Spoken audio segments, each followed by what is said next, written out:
Assalamu alaikum, guys. This is Defying the Dunya.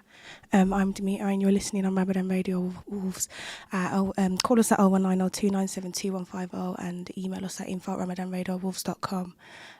Today, I'll be touching on purpose. I have spoken about it before, like within the pod, but I'll be speaking about like finding it more and like going into it more than we did last time.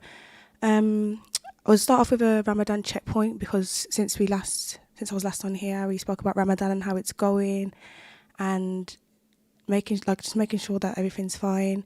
So for me, like I've had a good journey of Ramadan. It's hard, but you make it work. And then I think this is why this topic is something that I want to speak about, because we kind of find it within Ramadan and whilst you're going through it, especially because it's my first Ramadan.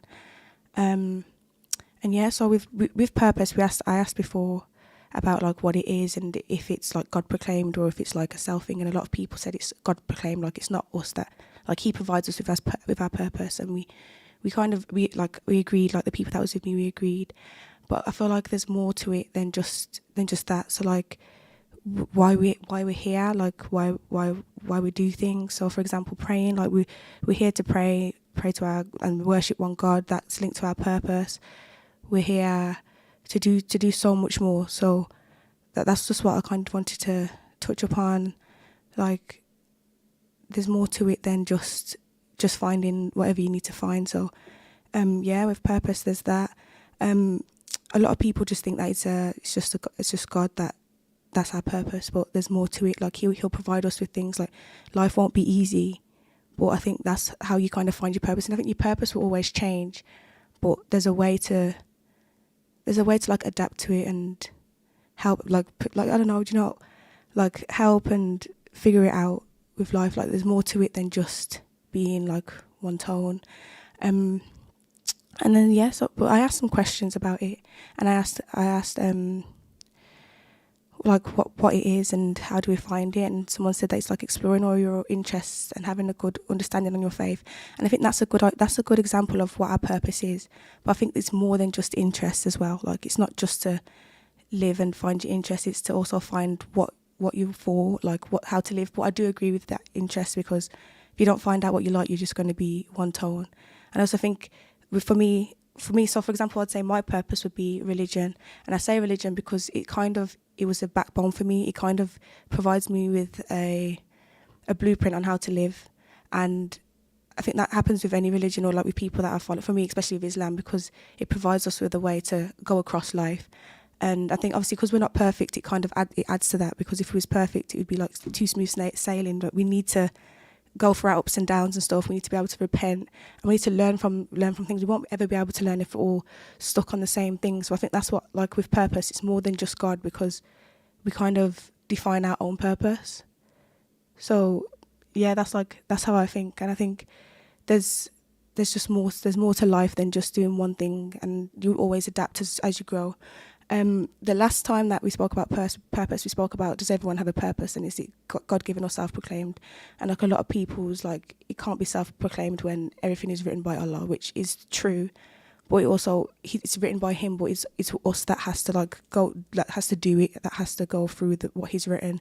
And we could end up doing something, or we could end up making a dua that changes what is written. So that dua could change our purpose and change what we was originally supposed to do, or it could postpone it further or later down the line. People like were saying our main purpose is to worship Allah. Everything in this dunya is temporary, which is the truth. Everything is temporary, but we also have to learn from it. It's like a big lesson, and I think that's how I think of purpose. And I think especially for someone that's a Muslim, our purpose was put here for a reason. There's more to it. Like why, and you got to link it to like why. Why do we pray? Why do we worship the God we worship? Why do we practice this religion? And like what is the point of it all? And for me, I'm gonna just like explain how I think of it. And I think the point of it all, again, it's like a backbone, but it's also to like, I don't know, it's just like it's a way to live life, and I think it's a beautiful way to live life.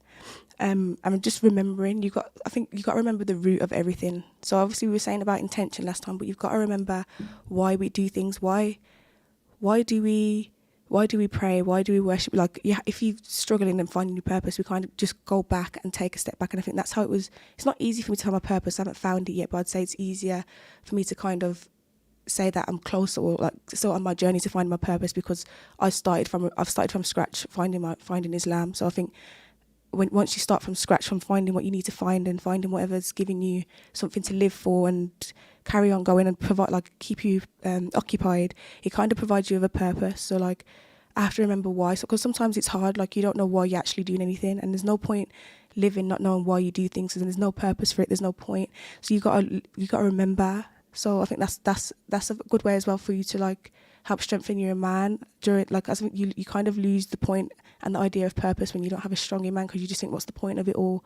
But then when you kind of strengthen that and you kind of remember everything and think and just go back, then it's a good way to like figure out your purpose and just figure out why you do things. So like, and then I think that's just like, it's a nice way to get to the root of it all, the reasoning of why we do things, and just understanding. It's nice to have an understanding, which is, even if you know the most about what you're doing, it's nice to still even just start from scratch and have a better understanding, and you can kind of fall back in love with what you're doing and just see it better. And I think it's hard because I feel like as we grow up within the society, we're given a purpose. We're given a point where you do one thing. You go to school, you start school. From school you go to uni. Then from uni you go get a job. There's more to it than just that one line. There's gaps in between that make us what make us. Like, for example, it's hard like with uni, because as Muslims we're not supposed to really have interest. You know, like, we're not. By interest, I mean like with student finance, but like, so it's harder. We need to like adapt and find a way to be able to study. So there's things like degree apprenticeships that we can look at, and there's just like different ways. But that's kind of like finding your purpose once you get to that stage where everyone else is looking for unis to go to, or finding a uni that doesn't have interest within their student finance and stuff. And I think that's like an example of finding purpose within. Because obviously someone said with their interest, so within your interest, it's finding a purpose there and how to move it further, like how to take it forward, and just how to move forward with life. And I think you got to remember that no matter what, we always, for us, like by us, I mean like for someone that's a practicing Muslim, you turn to Allah. So your purpose could be that you constantly just turn to Him for help and guidance, and He could be like the purpose for everybody. But I think it just differs and it changes, and it's just the way of life, I think. And then I feel like we have things like Ramadan, and some people just fast because everyone else is fasting, but you kind of not just fast because everyone's fast, but like because their family's fasting, or because it's just a thing we do. But you kind of have to look into it and see the reasons why do we fast for Ramadan? Why do we do this? Why do we go to the mosque? Why do you know? And I think that kind of links to the purpose and how we look at things and what we do. But I feel like as well it's hard because not everything's smooth, and we kind of we expect things to go smoothly, and then once something like knocks us down, or like it just kind of has an effect on us, it kind of like it takes us back a bit, and then you kind of lose hope, and you don't really remember what you're actually doing. And then I feel like you kind of have to just like find it back. You have to find things. I think I'm set like this is like based off like experience of like Ramadan. I think me and a couple of people that I speak to, we kind of thought like it was hard times before Ramadan, and we thought when Ramadan comes, everything will be easy, which it did start off like that. Like it was perfect, like it was so good, and then you kind of go back into like old habits.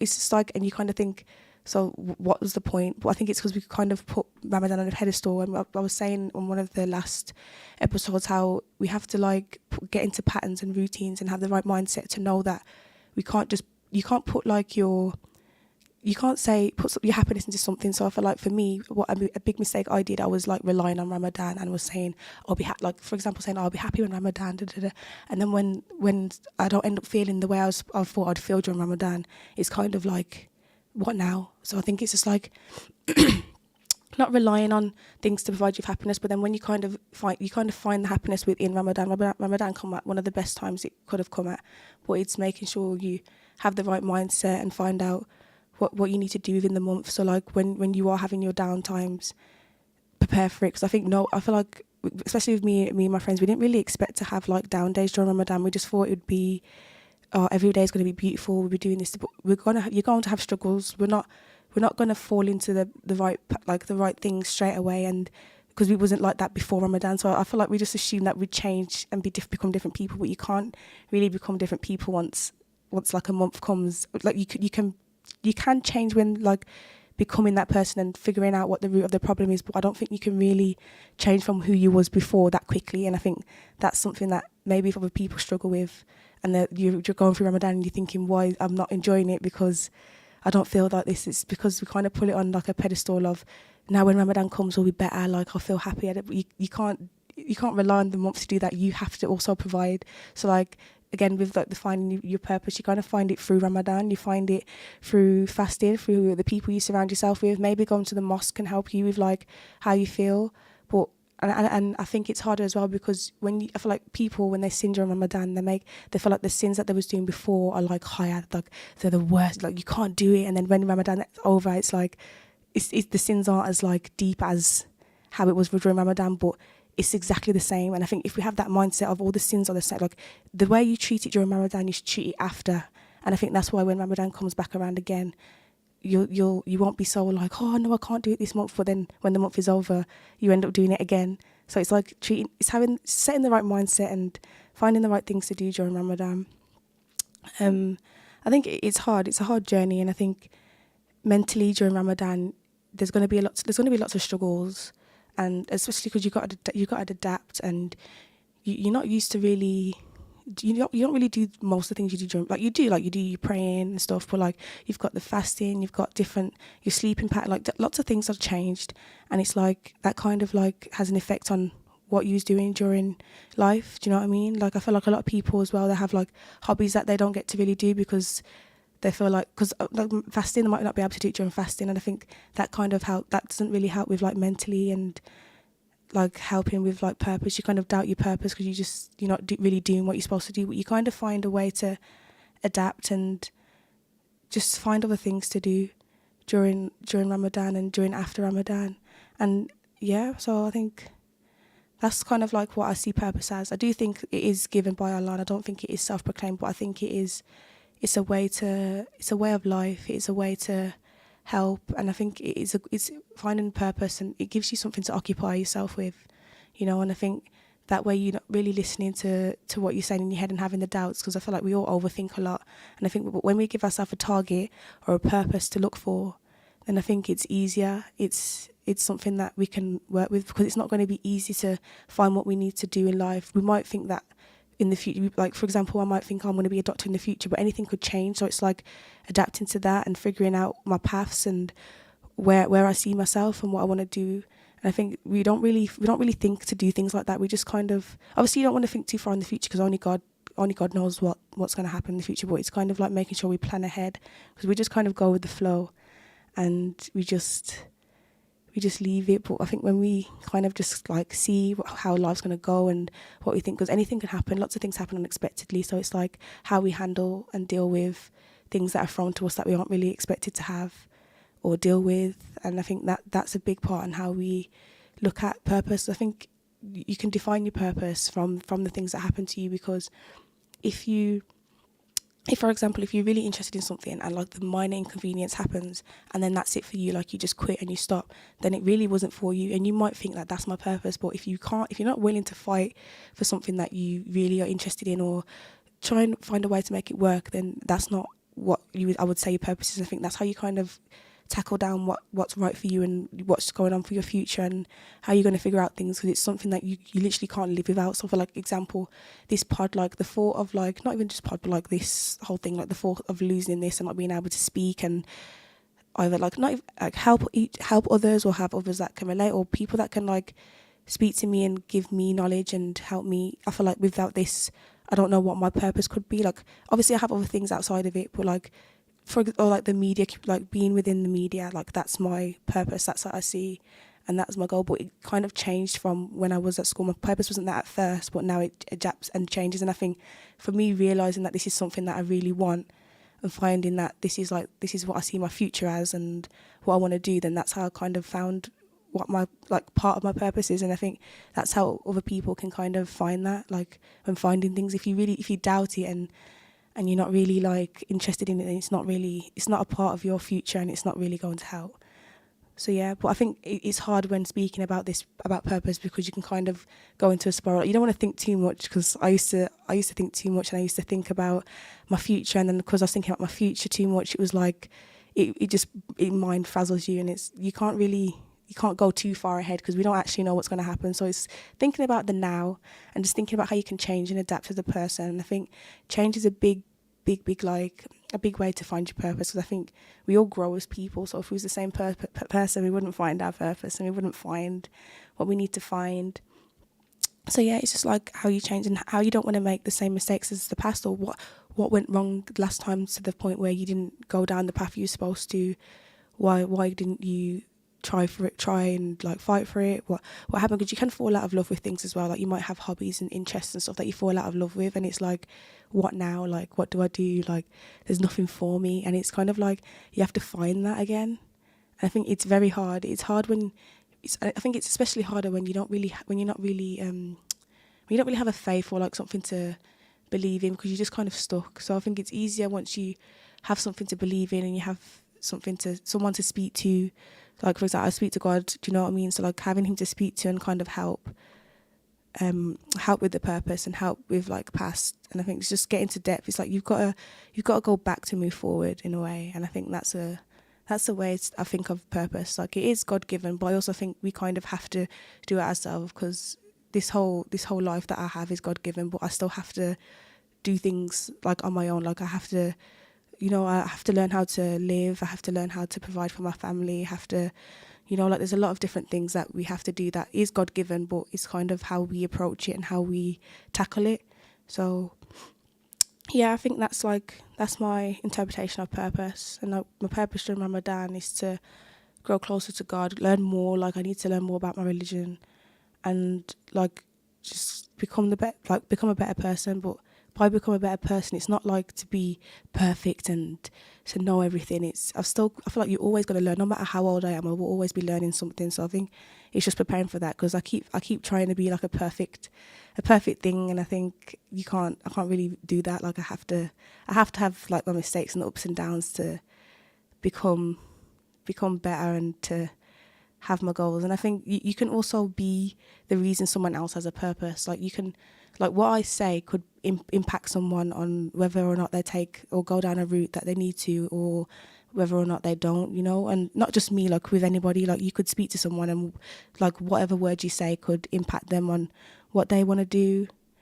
And so yeah, I feel like you as a person, kind of, you don't even just defy your own purpose, you defy others, because you have friends that have hobbies, and you give them word of advice, and it depends on how you do that, and what you do, and how it's affected them. Because words can affect people, and if you say it in the right way or the wrong way, it kind of it defines what they want to do in the future. It defines how you'll be in the future. Same for like if you have friends that give you advice and stuff. But yeah, I feel like we kind of just have to learn and adapt to having our lows. I think it's hard to find a purpose when you kind of think everything's going to be all right, or like it's going to be handed to you, because I think because we think that everything's God given, it's just going to be given to us on a plate. Obviously it will, but we kind of have to get there. We have to do the steps. Like you can't just like ask for something and not do the steps to get there. Like you have to provide, and you have to make it easier to you have to, like, it's what you expect, like I can't ask like, oh, I want to be like a chef or something, but I don't know how to cook. I have to kind of like research and do like look into the steps of what to do and stuff. And I think that's how you kind of find the purpose. But like you don't just sit there and just say, oh, what's my purpose, and just find it. You kind of have to do things and just stay occupied. But I think it's a nice way to stay occupied, and not be so lazy and so just stuck, because you can be stuck, and you're just stuck listening to your thoughts, and you're just stuck mentally. And I think it's a nice way, especially during Ramadan, to stay productive, try and find what you want to do the most. And if you've already found what you're very interested in, then like do it more, try and put as much effort into it, or find more. There's lots of other things that you can do, but just as long as it's done properly, and it's not like something wrong, like as long as it's something good, then that's all that matters, because I feel like I found a lot of different hobbies during Ramadan, and not even just hobbies, but like interests, and a lot of different And a lot of them are things that I used to do anyway. So you might think, oh no, I don't like doing that, and then you actually start doing it, and you end up, it's part of your life now, you know, like it. And you can look back at it, and you kind of look back and you see, like, oh, I never would have thought that I would be here. It's the same like when we were speaking about journaling during Ramadan. We were saying journaling helps a lot, and I think it does help. Like from the beginning of this month to now, a lot has changed. Like obviously, like not from this month, like from when Ramadan started, and I think you can kind of see that, and the change kind of helps show your progress with life. And I think that's how you can define your purpose and justify how you come across and do things. So yeah, I think it's easier said than done. It's easier for me, someone that I literally took a year off to define myself. Like I was supposed to go to uni and do a course, and then I had a little change, and then I ended up reverting. I feel like if I went to uni, I don't think I would have found Islam as soon as I found it now. And I think that was a change in my purpose in what I was supposed to do, because all my life, that point to go to uni, that's all I've been doing. All I know, like what I was doing, I did it since I was like 3. So that was my goal, to go to uni and do that and pursue that. And then I kind of had a bit of an awakening, and then I ended up doing something else. I'm going through a gap year right now, and it's literally, that's kind of like what's helped me find my purpose. Obviously, there's still more that I've got to do. Like I might not even enjoy uni when I start this year, but I might. You know, like anything could happen, and I think you kind of just have to go through things. Like you might already be set to do something, and then you like last minute, because it was very last minute for me. I was supposed to go to uni, and then like a couple months before, I was like, no, I want to defer my entry, and then I went from deferring my entry to not even going to the uni at all. I applied for something else. So it's a case of like lots of different things happen. You know, like you kind of just have to look and see, is it worth it? How does it benefit me? Like I feel like I said this in the last time I was speaking, like things that benefit you, like how does it provide you with anything? Like, is it good for you? Is it bad for you? If it's bad for you, then try and find a way to get out of it. Like what does it give you? What does it provide you? You know, and I think that's a good way to find your purpose, because you're kind of just looking at what is given, you know, like how it helps you as a person. If it's not really helping, then you know it's not really right for you. But if it is, then keep moving forward. If it's helping you grow closer to your religion, then that's the best thing that you can really do. But you also got to remember there's going to be downfalls to it. Like there's going to be times when you feel so low, and it's not always going to be perfect and smooth sailing, but you've got to find a way to get out of it and figure out a way to make it work. You know, mentally it's hard, but once you just get into a routine, it's easier, you know. And when you kind of reach out and you have people to guide and help you, because I think we always say on this, like within the group, about like finding people and reaching out and surround yourself with the right people.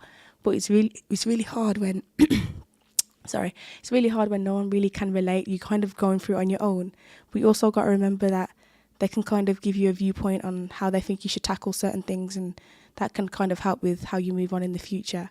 But it is very hard when it's just you on, and no one understands how you feel, how you think, or why this thing is good for you, or why you enjoy that hobby and stuff. So it's very hard, but it kind of gets easier. But you just have to prepare for the ups and downs. And yeah, that's like my idea and purpose. I'll speak more about it and like go into depth more about it. So yeah, like after the ad break, but. Yeah, so far that's just how I think about it, and yeah. But yeah, you guys, you are listening to Ramadan Radio Wolves. Call us at 01902972150 and email us at info@ramadanradiowolves.com. I'll be back shortly. Chai Hub, your specialist street food outlet based on Broad Street, Wolverhampton, that serve all things breakfast, tea and desserts. We specialise in organically sourced desi teas like Karak Chai, pink tea and more. A family-owned business with the aim to give the people of Wolverhampton a taste of the East while providing a modern twist. We also serve sweet dishes, milk cakes, milkshakes and deliciously fried fully loaded donuts. Chai Hub is available to order online on Just Eat and Uber Eats, or through our website chaihub.com for an exclusive 10% discount. Spice up your iftar with traditional spices and flavours from Indus. We go to great lengths to source only the best in Far Eastern flavours, with a wide range of spices, pulses, lentils and essentials for your kitchen cupboards. From our hot chilli powder to our range of beans and pulses. Find our range in leading local supermarkets and retailers. Indus, the world's finest foods. Fed up of eating the same thing week in, week out? Want to try something different? Well, your worries and stresses are over. ISO Sushi Wok and Grill, based in Chapel Ash, Wolverhampton, serves fresh, mouth-watering sushi and all HMC approved. We do chicken, beef, lamb chops, rice noodles, burgers, and we also have an extensive vegetarian menu for irresistible flavours and a great taste that'll get you hooked. Check out our menu online at isosushi.co.uk and order direct, or call us on 01902 689 544. Eat fresh, eat healthy, eat ISO. People know they can rely on freshness, quality and choice when buying from Malik Butchers. For over 50 years, the master team of Malik Butchers have been delighting customers with exceptional halal meats, including premium Angus beef, Wagyu and our famous handcrafted sausages, along with in-house cured meats from the deli and delicious hot street food too. We're also offering next-day nationwide delivery at www.malikbutchers.com. So go take a Butchers. Call in 64 Dunstall Road, WV6 0NJ, or find Malik Butchers across social media. Shop at Pack Continental Hunter Street in Wolverhampton for quality, choice and great prices too. Pack Continental are specialists for dried spices, powders, lentils and flour. And now for high oil-based fragrances from well-known brands, original scents and Bacor too. Also disposable cutlery and household products. Plus with frozen samosa, kebabs and fish, HMC approved chicken and meat and fresh fruit and veg, all delivered daily. You can pre-order by calling 01902 717792. Rusty's on Jeffcock Road, Wolverhampton. It's your local halal takeaway with the best food in town. With their huge menu, there's something for everyone, including pizzas, juicy smash burgers, loaded fries, the dreamiest thick milkshakes, and more. Why not choose from Rusty's new platters? Perfect for getting the family together at iftar. Place your order online at rustysonline.com and receive 10% discount. Ramadan's blessed days are the perfect opportunity to reach out to suffering families in the Ummah with our charity. You can do so by donating to one of Ummah Welfare Trust's many projects which are helping our brothers and sisters in Africa, Asia and the Middle East. In these difficult days, charity is one of the best ways to earn Allah's pleasure and protection. To give yours, call 0800 4 0800 11 or visit uwt.org. Mina Bazaar, one of the UK's biggest collections of Asian bridal wear and fashion. Established for over 25 years, we're now showcasing and taking orders for our brand new catalogue. We have Mina Bazaar's men's bridal wear. We'll be stocking the very best in groom sherwani, fashion kurta and waistcoats. Book an appointment today and get 15% off during Ramadan at Mina Bazaar, 184 Ladypool Road, Birmingham, B12 8JS by calling us on 07970 265 956.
When you need to send money abroad, AK Money can transfer funds quickly and securely to Pakistan, India, Bangladesh, to anywhere in the world. Whether you're sending to family, for business, or for charity during this holy month of Ramadan, download the AK Money app and transfer from the palm of your hand, whilst enjoying competitive rates, zero fees, and an outstanding service. To chat with our support team in English, Urdu, or Punjabi, call 02031 502253 or click on akmoney.co.uk. Visit the new AK Windows head office showroom. It's where you can view their quality and affordable double-glazed windows, doors, roof lanterns and composite and bifolding doors in all colours, finishes and styles. Also for door lock and glass repairs too. For both trade and DIY, AK Windows have over 30 years experience in manufacturing and installing. So to arrange your free quotation, call 01902 421 500, click on akwindows.co.uk or visit at Economic House, Salisbury Street, Wolverhampton,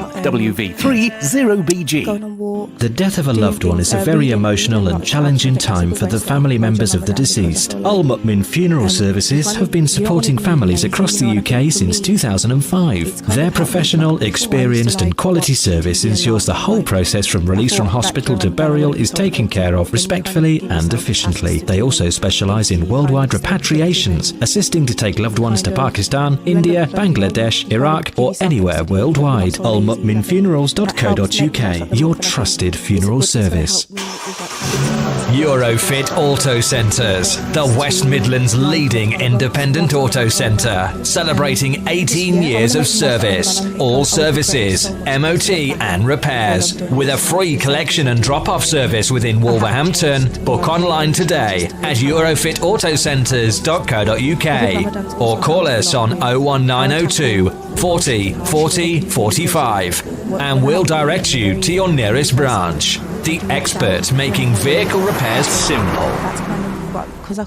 Is your home protected from the unexpected? It can be with Home Cover Plan, Wolverhampton's fastest growing home emergency cover from as little as $14.50 a month. That's right, for just $14.50 a month, Home Cover Plan will protect your boiler, radiators, electrics, plumbing and any other home emergencies with no catches, no call-out charges and no excess charges plus a boiler service. What's more, for Ramadan 2020, we're offering 15% off our policies with the code Ramadan15. Go to homecoverplan.co.uk now and join the many thousands already enjoying the benefits. Mubi Base Electronics, specialist in car audio and home entertainment. Suppliers of leading brands, Samsung, Sony, and Panasonic. We supply and fit all car audio systems, top brands, Kenwood, Bose, and we're an authorized supplier of Vibe products. Visit our store online at mubibase.co.uk and order today for next day delivery. Mubi Base Electronics are proud sponsors of Wolverhampton Wanderers FC. Call us today for a free quote on 01902 754 546 and quote Ramadan 20 for 10% off. Follow us on Instagram and Facebook at Movie Base Electronics, specialist in car audio and home entertainment. Do you have a family member that's passed away and you would like someone to assist you in legal advice? Kenneth Jones Solicitors has been providing legal services for businesses and individuals since 1986. We specialise in probate, Islamic wills and family law. We also offer services in conveyancing, immigration and personal injury. Contact us today on 01902 745 773 or visit us on our website at kenneth-jones.co.uk. KGJ Insurance have specialised in commercial insurance for over 20 years. They provide insurance to commercial property owners, food and drink, manufacturing, motor fleets and trade, offices, warehousing and retail trades. With over 70 staff, excellent service and fast response times. Find out how KGJ Insurance can help protect your business. Call 01902 796 796 or visit kgjgroup.co.uk. Khan Builders offer a full range of building services from major rebuilds to small projects, home improvements, kitchen fitting, plastering, bathroom fitting, extensions and much more. We pride ourselves on providing a professional, caring and high quality service and always meet our customers' needs. Contact Khan Builders today on 07813 950 265 for a free quotation from Khan Builders. But I think it will help. It will help in the future with how I tackle things, especially being sociable and just being out there and speaking more. So yeah, that's how Ramadan's going for me so far.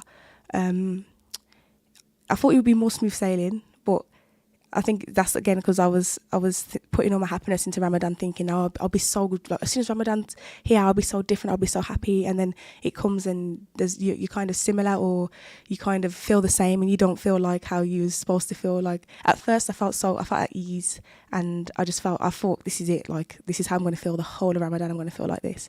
And then I kind of had the same thoughts that I was having before Ramadan. I was like, but why? And then I kind of had to realise and understand that it's because like I can't just rely on Ramadan to help me be who I need to be. I have to kind of work with it, you know. And I think that's what I've had to like do, and I think that's a good habit that will help me after Ramadan, like how to define myself and help myself and just make sure that I'm better, you know. So yeah, but yeah, back to purpose, because I think that's all about Ramadan. I don't think there's anything else really. I mean, it's a good Ramadan for my first Ramadan. Like I have appreciated it. I prayed Taraweeh for the first time, and I actually enjoyed that as well. I think that was beautiful. But yeah, that's like my Ramadan update really. But back to the purpose side and the topic of the pod. Like I was saying earlier about like why we do things, and so we have the praying and stuff, and we have our worshiping God and stuff, and then we link it to the why and then remembering. But we also have to remember that our purpose in life as well is to hopefully wake up to see the next day, you know. Like why do we wake up, and why is it when we wake up the first thing we do, you know, is pray, you know. Like these things like this links us to our purpose. It's the root, and I think God is the root of it all, but we are the branches, you know. And it's just going into the why and why we do that. Obviously there's some days where you get up and you don't really want to get up and you can't really do that, you know, but then there's days where you do, and it kind of just works. So yeah, it's just going into the why. I think we're getting a call. I'm gonna try. Yeah, I don't know if they're gonna answer.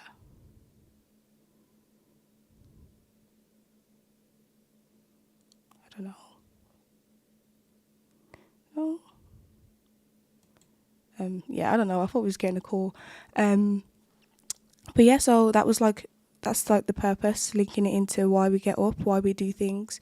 And yeah, and it's linked back as well, because we were saying about intention. It's linking it back to intention and setting your intentions. Obviously, before you pray, you can't just pray and say the things. You have to make sure you know what you're saying. You have to make sure you set the intention to pray, and you say it from your heart, you know. Why we're fasting, we're not just fasting for the sake of fasting. We're not just fasting because I want to fast today. There's an intention, you know. It's linked within our religion. It's linked within what we do. Yeah, like there's intention for everything. There's intention for the reason you're leaving. There's intention, like for example, people that go to the gym, the intention is not to go gym just to like be there because it's fun, it's a nice time. It's your intention to be in the gym is because there's a purpose for it. You know, like it helps you become healthier. You might have certain targets that you've set that you want to meet in the gym, and I think that helps a lot. And what's helped me during Ramadan a lot as well is the targets that I've set myself within the month. So like certain targets to learn short surahs, to read the Quran. And I think because I'm a type of person that likes to achieve, like I'm an overachiever, so setting these certain tasks to do, kind of I want to overachieve it, so I'm kind of doing more than I should, but in a way I'm kind of happy that I am, because if I didn't have that mindset, I kind of would just be like, oh no, it's fine, I'll read it, I'll leave it tomorrow. But I'm doing well with like the targets that I've set, and I think it's helped but like it's helped give me ways to keep my brain occupied and to make like just do the most. And I think it's just implementing this after, and I think that's what you kind of have to set your intention to as well, is the after.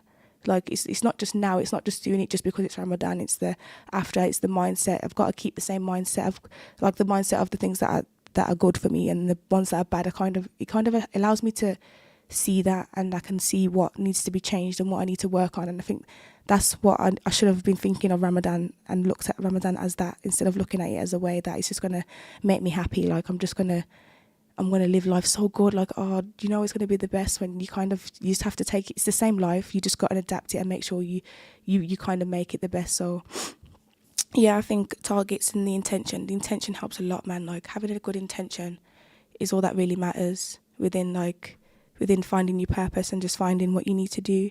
But yeah, it isn't always going to be easy, and I think that's why it's harder. But it doesn't mean that your intention has to change. It just means your intention towards things change and how you approach things change. And yeah, and it's like how to handle and approach life, you know, because it's gonna be you're gonna have struggles during Ramadan, and especially after Ramadan. And I think we always go into a spiral. And I'm saying I've done this before, but I feel like for people that have done it before and have done many Ramadans, there's like a spiral in like falling back, because we kind of just we lose it all, you know, like we can't handle it, but it's like we could handle it during Ramadan, so why can't we do it after? And I think that's something that we all have to like work on, like a way to just stay the same, have a good mindset, figure out a way, like what did I do during Ramadan that helped me so much that I felt at ease, or I felt like, yeah, I want to do this. Like, you got to remember, we can't just leave it just for Ramadan and think that I'm going to act this way for Ramadan, and once it's done, fall back. But it's going to be so hard. It's going to be hard to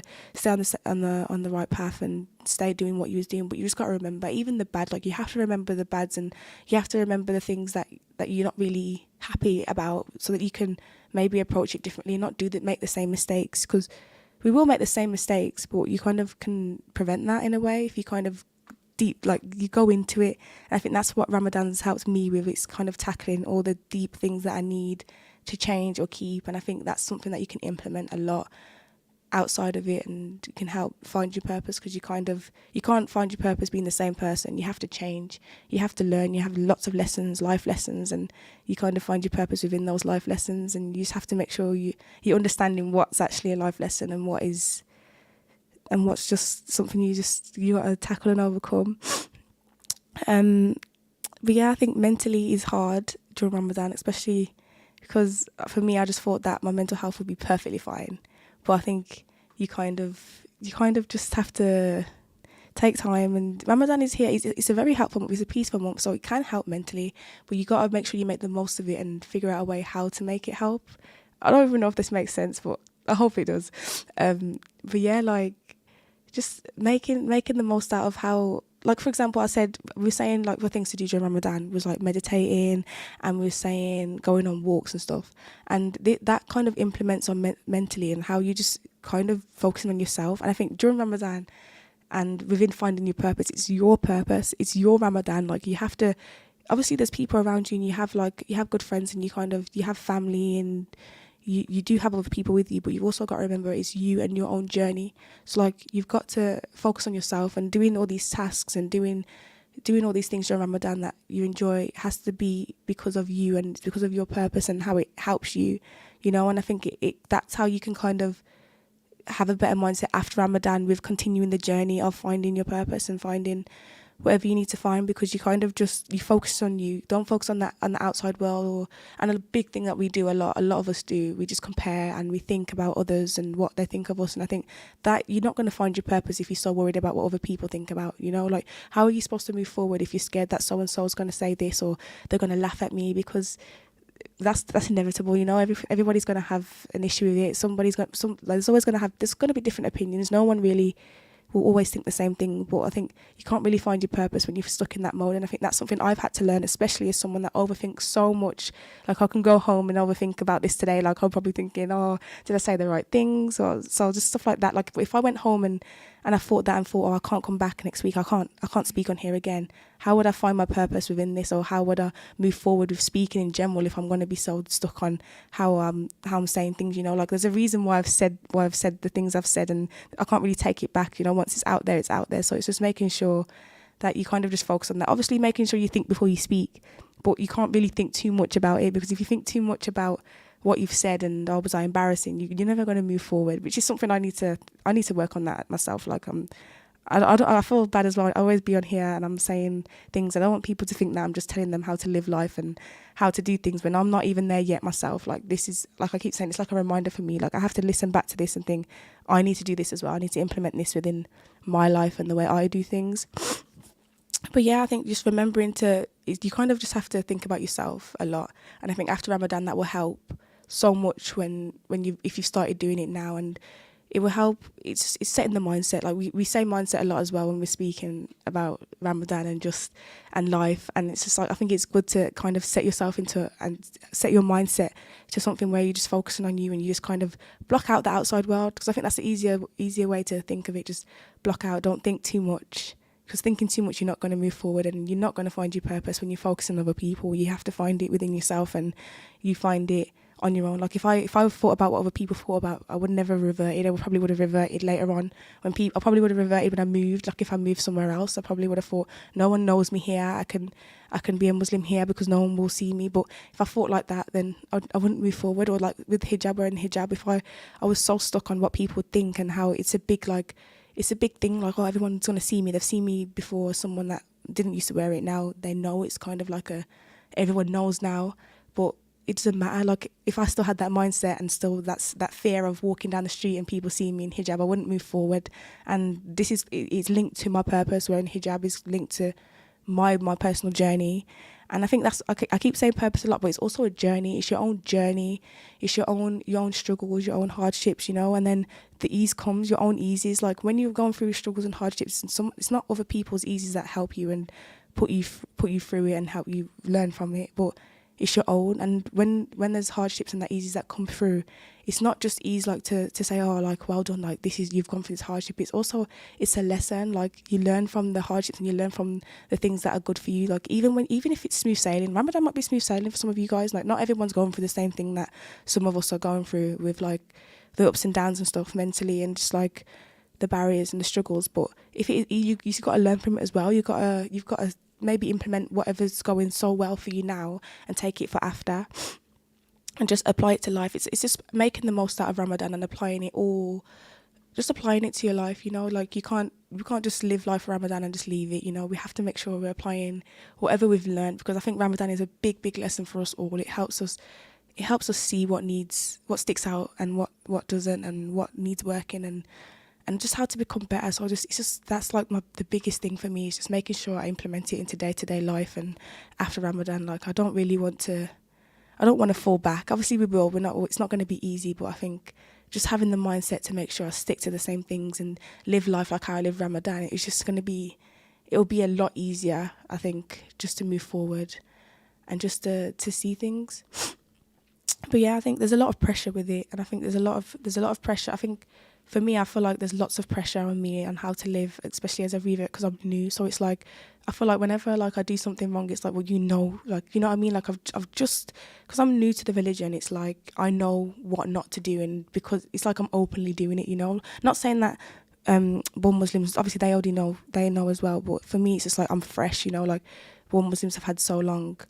And if that's what they do, then it's what they do. But with me, I always assume, that because I was new to this, that I should know. But I need to stop. And I think that's something that helps me. That's like a barrier to my purpose, because it's me comparing myself to others when I don't even know what other people are going through, or like I can't compare, but I do. I always compare, and I always think, oh no, I'm new. I'm a revert. Like I can't do this. Like I know it's wrong, so why am I doing it? Like everyone's gonna think this of me, and I think that's something that just it has a big barrier in finding yourself and going on your own journey, because you're too focused on everything else instead of focusing on that main point. Like set that point. If you already know what your purpose is or where you want to go on your journey, have it there and then move forward with it and just block out everything, because you'll kind of go in a loop when you're stuck thinking about everything, because everything just always comes back. And then I think Ramadan's just helped me realise the root of it and why I actually think that way, like why I think so much about other people or why I think people will judge and think. But I think we just kind of move forward, because I would not be here if I still thought about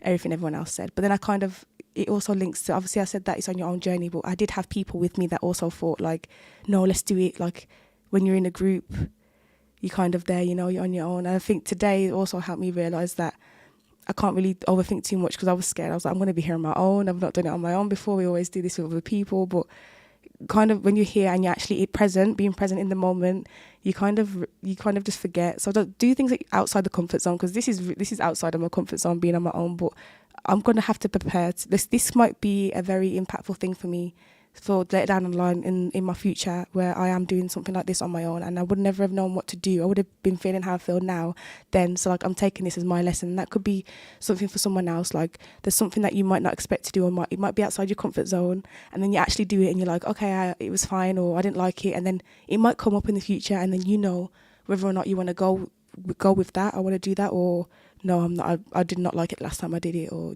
So I think everything does happen for a reason, and I think that links to how you find yourself and your journey, because everything that's happened within that kind of leads you to the journey.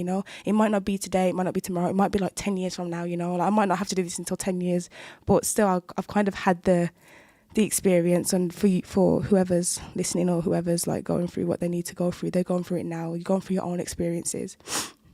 And again, yeah, your own. So like, you just think about yourself, really. Obviously, not be selfish, be there for people. But when it comes to your journey, and as well, like for example, like people can give you advice and they can guide you towards your journey. But it's always how you interpret it and it's how you approach it. Like someone might give you advice that's right, but then you might have something or think something, interpret it and do something your own way, and it's also right. Like you both could be right, but one way could lead you to something quicker. It could lead you to somewhere slower. Like you could be on the right path, but you're going slowly because you need to learn. You need to go down the wrong to understand. So it's just stuff like that. Really, that's what I feel like is helping find purpose and helping understand everything, because I think the understanding is obviously you're not going to understand all the things you do, but having an understanding helps you realise why you do things and why you work. Because I feel like without a purpose or without a journey to go down, there's no reason for you to get up.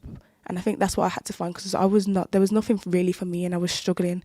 Like there was nothing for me to find. Obviously with my gap year, I was like, now what? Like all I had was my religion, which helped me a lot really actually with my mindset, but that's all I had. I had nothing to do. Like I was just at home, and then I kind of find these small things that I need to have. Like I have my gym, I have like your family could be your purpose, your family could be how you're raising them, like raising siblings, or like or like how you are as a person. Like I always ask God to make sure I'm a nice person, because how I am towards my family at home could be that's a lesson for me. If I can't even treat my own family properly, then how am I supposed to treat others? And that's kind of like a thing that's part of my journey. It could be part of someone else's journey. I think that's kind of impacts everyone really, because if you don't really treat family right, then it's going to be hard. But you're going to have struggles, especially when you're annoyed with siblings. You're always going to fall out, but it's figuring out how to make things work and how to adapt. And I think that's a good thing to help. That's something I'm going to implement, especially with friendships. Like if I end up falling out with someone, how am I going to make it work? Because I think when you fall out with other people, you don't really take it as seriously as how you do with siblings. And I think that's something that Ramadan's helped me tackle. That I've got everything, like you can't just hold grudges as well. Grudges is a big thing that I think has an impact on your journey, because if you hold a grudge, you can't really move forward, because you're always going to have disagreements with people, and I think you kind of just tackle whether it's worth oh no, like hold, but no, don't. So I think the way you are and the way you tackle life has a big impact on how you move forward with the things you do.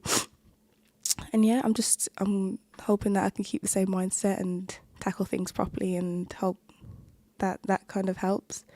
And remembering, because I need to remember the reason why we get up, like sometimes it's hard, and sometimes it's hard to get up, and you might think, but I find I've struggled to get up, like I don't even want to come to the outside world, but there's a reason why you were able to even open your eyes, and I think that's if I ever fall back into like a very down, like a depressive like mode, I can kind of like think like I'm literally awake right now, like I was allowed, even if I can't get up, I was provided with the opportunity to actually be here right now. So I think that's something that you can kind of implement with your journey, especially when appreciating as well. Like appreciate before you even get it, before you even get the things you want. Appreciate what you've had to go through to get it, the hardships, the blessings that you've got. And I think that's a good way to just tackle things. So yeah, I'll continue in a minute. We are going to ad break shortly. So yeah, thanks guys for listening.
Midland Plastics and Plumbing Limited, your one-stop shop for home and bathrooms. A wide range of plumbing products and quality bathroom supplies in Wolverhampton. We supply underground drainage, guttering, roofing products, UPVC cladding, and much more to the trade and public. This Ramadan, we're offering 40% off all bathroom suites. Visit us online at midlandplasticsltd.co.uk or call us today on 01902 399 611, or why not visit in-store at Moore Street South, Wolverhampton, WV2 3JN. Security Guards UK are a national security services provider specialising in manned guarding for over 20 years. If you, your friends or family around the UK have an SIA licence and would like a flexible, full-time or part-time security position, simply go online and fill out an application form at www.securityguardsuk.com and send your CV to jobs@securityguardsuk.com or call us on 0800 028 1513. Don't delay. Apply today for a more secure future with Security Guards UK, the experts in security. Ready for a new career? Ready to be an engineer? Get ready, get set, get training. Become a qualified domestic gas or electrical engineer with the potential to earn up to 45k by enrolling onto one of our bespoke, accredited, industry-recognised training courses at our purpose-built training centre in Wolverhampton. For more information, visit our website gettraining.com or contact us on 01902 583 941. We've all spent a lot of time at home lately, and it's time to notice those carpets really need replacing. Let's be honest, we don't want to go from shop to shop, do we? Well, Perfect Carpets can save you the time and bring perfection to your floor. Over 1,000 high-quality styles and colours. Carpets start from only £3 per square yard. Rugs from £30. There's free measurements and free quotation with exclusive trade discounts to landlords and builders. You can't get any more perfect. Make your home with Perfect Carpets, the Black Country's biggest carpet store. Call us today on 01902 428 833 or visit us at 21 to 25 Snow Hill, Wolverhampton, WV2 4AD, and quote Ramadan Radio for 5% off your next order.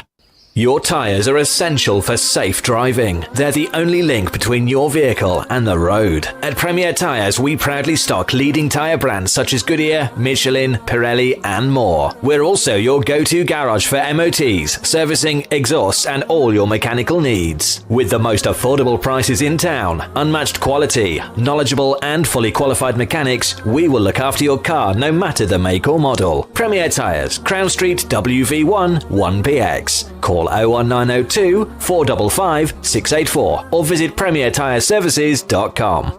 Are you in receipt of benefits and looking for cavity wall or underfloor insulation? Did you know, with Northern Gas Heating, you could get a free boiler with the insulation measure of your choice? Call 0800 083 1000 or go to northerngasheating.com to see if you're eligible. It's a quick and easy assessment. Northern Gas Heating, celebrating over 20 years in the industry. We're proud to be the UK's local central heating company. This Ramadan, it begins with you.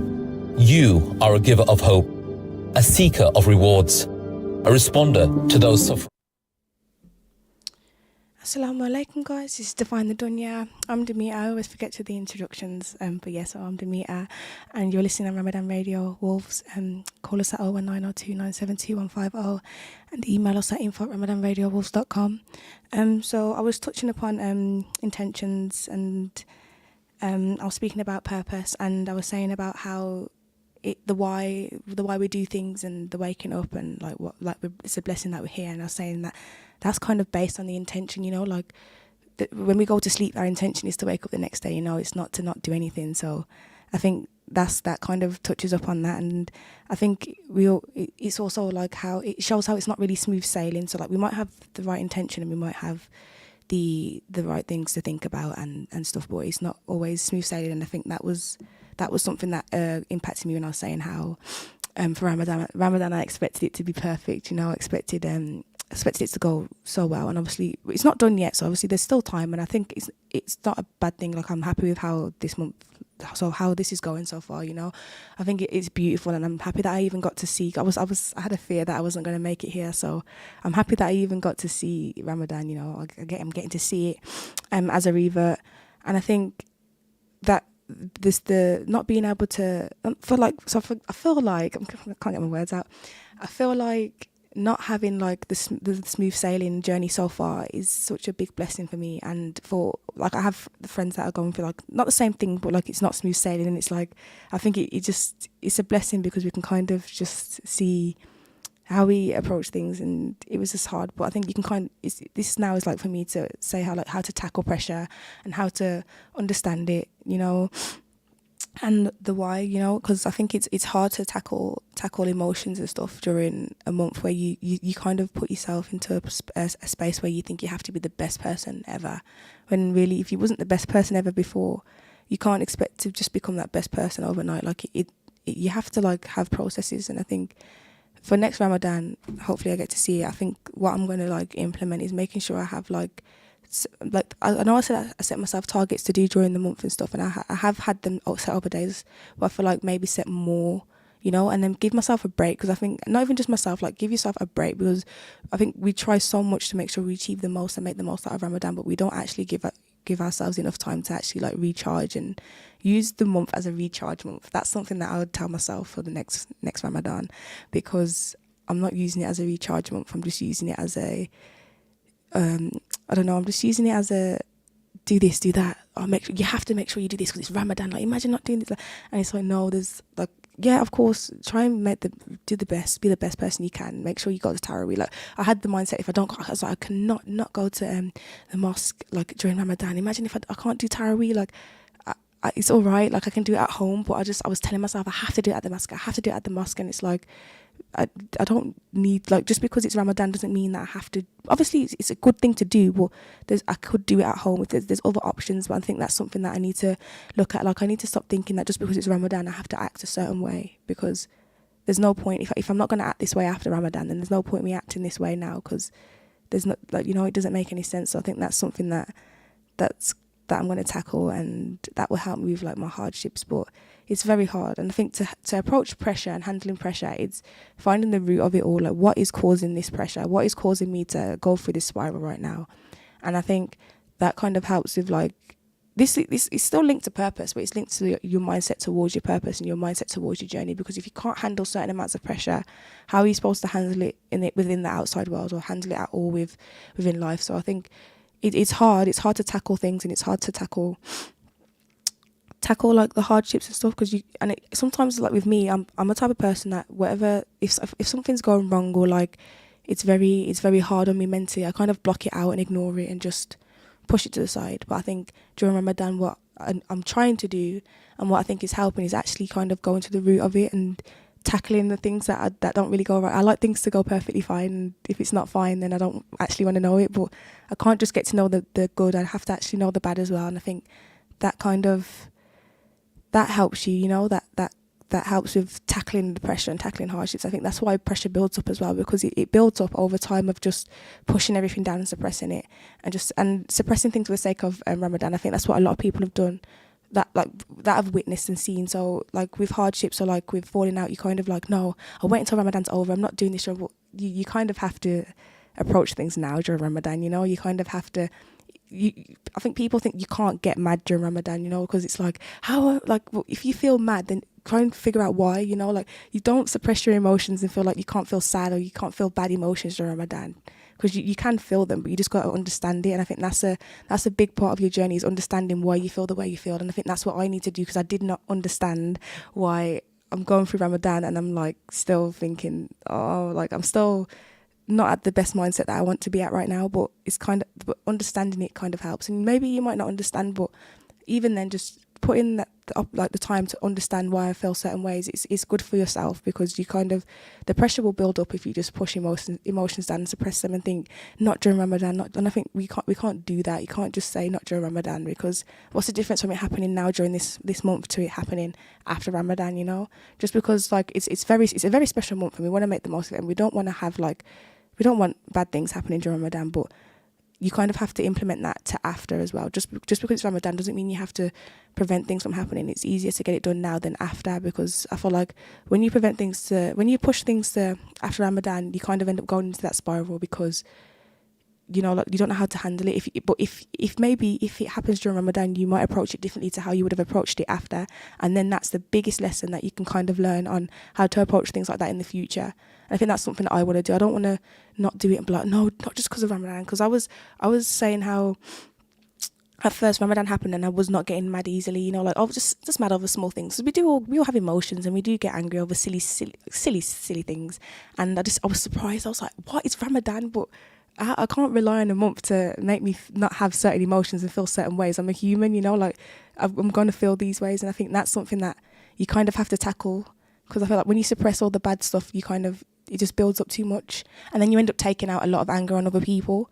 And I think it defeats the object of not wanting to do that during Ramadan anyway, because you end up doing it because you've put so much time into making sure you're a nice person and good, where you can't become a good person if you don't actually tackle what the actual issue is. And I think that's something that I want to do even after Ramadan, is to make sure I'm looking at the root of all the things. So there's a root to it all. There's a root to why you feel a certain way. For example, it might be something that happened in the past. Like, it might be past things that have happened that make you who you are today and why you react certain ways. And maybe you can adjust that, because you can't always blame the past, but it could also be something that you just look on, and then from that you can move forward and you can tackle that and how you want to move differently. So yeah, I think it's hard because it's not smooth sailing. And I think a lot of us, for me and a lot of the people that I was surrounded with, like my friends, like we just assumed Ramadan would be smooth sailing. Like, of course we say it did come at the perfect time. It did, because we was going through struggles, and it has helped. I think it helped for us to